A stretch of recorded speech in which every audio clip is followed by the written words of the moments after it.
you'll somehow or other, maybe through a neighbour or on the street, you don't see them so much on the street where I live now, the Jehovah's Witnesses.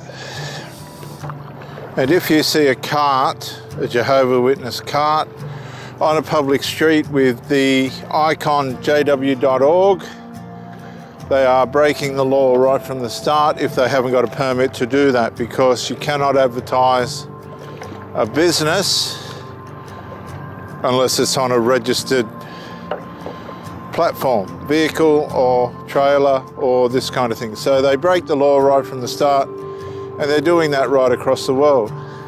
So they're without conscience. This then sets you up to realize this one little fact, that they have no regard for the community around them or the laws of that community as far as they can dodge them.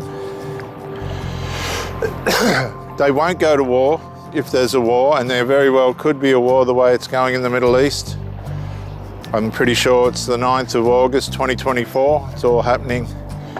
Iran's just possibly going to attack Israel if they haven't already. I haven't seen the news this morning, which could lead to a world war. The Jehovah's Witnesses won't partake in that.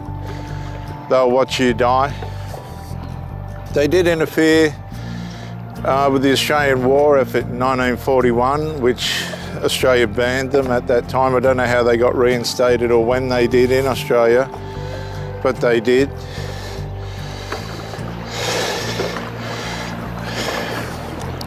So right from the get-go, as soon as you see a Jehovah's Witness cart with jw.org on that cart, which you will, if they have not got a permit, they are breaking the rules, or at least here, the rules of that community. You have to have a registered platform, be it a car, trailer, or other kind of permit to advertise propaganda. Now, for the most part, most people are theologically ignorant, along with a whole lot of other ignorances as well. And this then leaves you at the vulnerability and mercy of what these cult members are going to tell you to try and ensnare you. Now,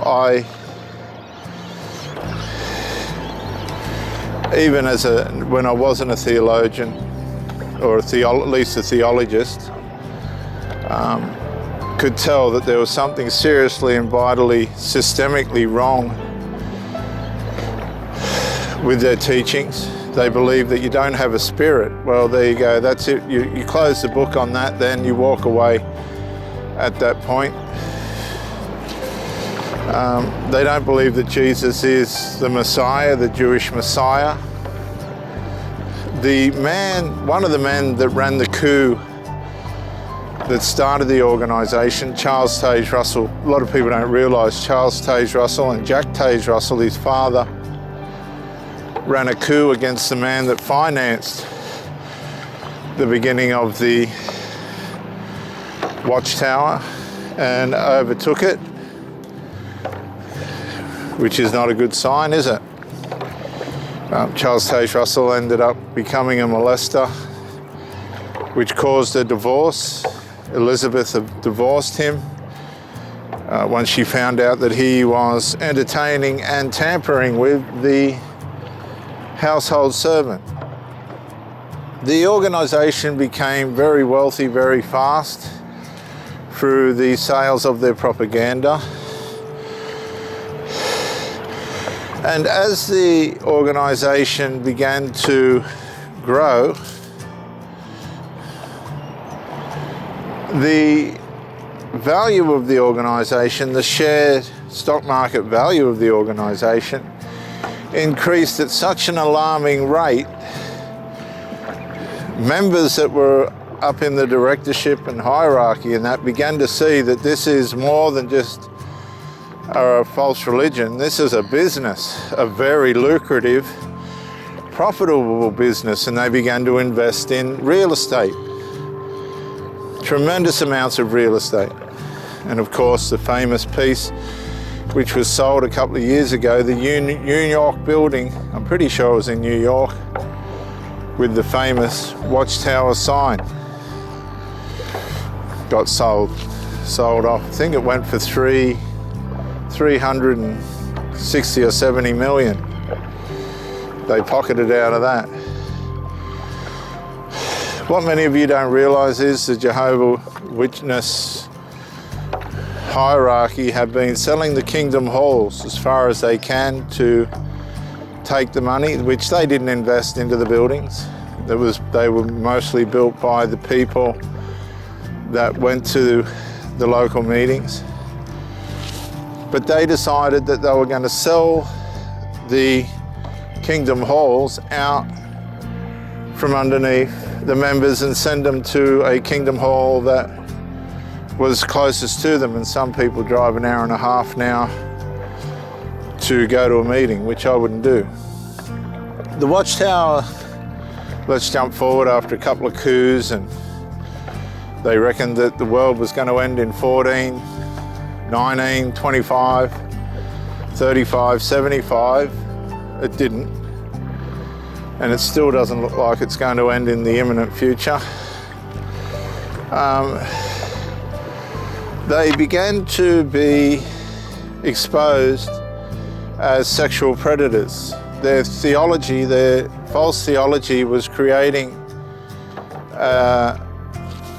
psychological evil, which was manifesting itself through, not only through marriage breakdowns and people having affairs and things like this, but also through an attraction for the children, a sexual attraction for children in the congregations, because this is what theological abuse does. Anything that you think you need to do to make God happy or stop him from being sad, outside of or alongside of the finished work of Christ, will turn you evil.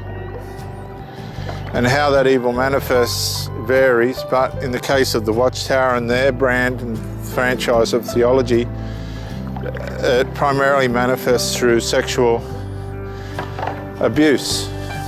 And a lot of this sexual abuse is aimed at children. So the organisation then was discovered to be a haven for predators, a haven for pedophiles that were seeking to find vulnerable children that they could access. So they would put these unscripted, there was no data on these people, but they would put them into leadership positions which enabled these pedophiles to isolate these children in a way in which they could abuse them. And of course, the children in most cases were too scared to say anything or do anything, because apparently it was all about God, which it wasn't. Nothing to do with God. And this grew, the pedophiles and the corrupt people who grew corrupted through the doctrines and beliefs and the way in which this organisation ran.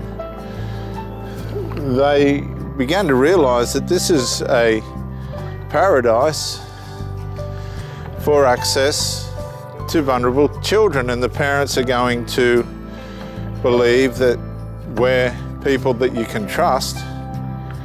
But it didn't turn out that way. It turned out that they were putting themselves in these positions and getting put in these positions, surprisingly enough. I'm sure thousands of them didn't think that they'd be given a authoritative role. So they could completely manipulate situations and circumstances to have maximum access to vulnerable children, and they would sexually abuse them by the thousands. Yes, that's what happened. And it continues today. These people are getting put in ministerial positions. They're not being screened. they're not being weighed up as to what their integrity is like. And if they were, it didn't matter, because their theology, the theological abuse and lies and deceitfulness that the organisation prided itself on would produce all these other sins, sinful behaviours, in the most evil of forms.